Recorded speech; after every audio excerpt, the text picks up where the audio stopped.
Okay, Michael, tell me about what formed your aesthetic. So my aesthetic was basically formed by my past work freelancing in New York and LA.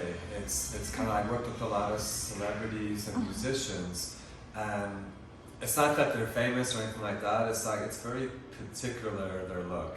Yeah. So it has to be approved by them, by the management, by the PR, by the record company or movie company that they're had the contract with. So it's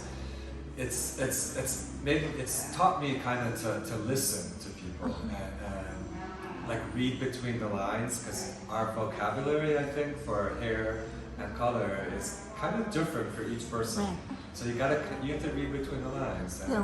and you know that's kind of, I think, how I try really hard to understand what people want, even if they don't know what they want. And I think Wow. that has helped a lot, that Right. background.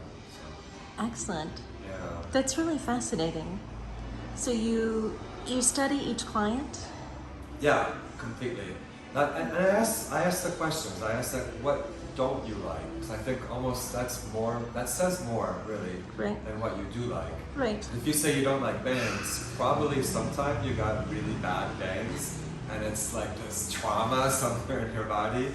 And if I can get you to do bangs again, Yeah. you kind of erase that, and it almost frees you a little bit Right. to kind of move forward and forget that past trauma. So those are the things I like. Yeah. Like, that's what I try doing.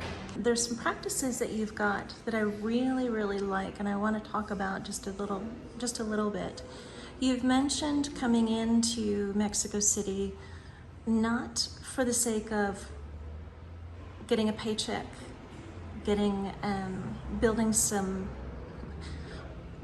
wealth and moving on. Right. You've got a vision for teaching your team.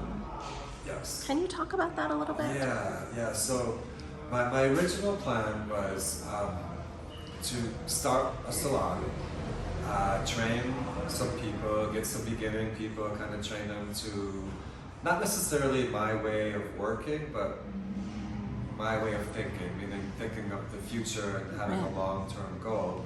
I wanted to pay them a wage where it was fair to their work, and I'd rather have them make money than me. I want to make money, of course, Right. but I'd rather have them make more money, me less, Right. because for so many reasons. First, I think having a reward for something that you love doing is really Yeah. important, and I've been lucky to have that Yeah. in my career. So I wanted to give that back to the community. I want them to be able to go to the restaurants where their Right. clients are going, because that's how they're going to build Yeah. their clientele. Right. So by me giving them more, in the long term, that Yeah. comes back to me like full circle Yeah. also. And then a school. I want to have a school. I think I have a lot to teach people. Yeah. Not only the philosophy of what we do, and this is a real career, not just Right. something you do on the weekends Right. or when you can't do anything else. It's a real career. There's a huge future to Right. it. And it's no different than any other successful, like a doctor or lawyer. Right. And we it's superficial, but we really help people. You do. And I think people, when you can give them a look and make someone feel confident, that changes their entire life. It And so really it's kind of, I think it's important that Yeah. of what we do. And I Yeah. want to teach that. Not just come in, you do a haircut, you make some money, you go to dinner, and that's it. Right.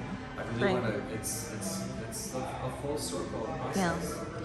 You're not just making a salary, you're making a beautiful life. Yeah. And that's really important.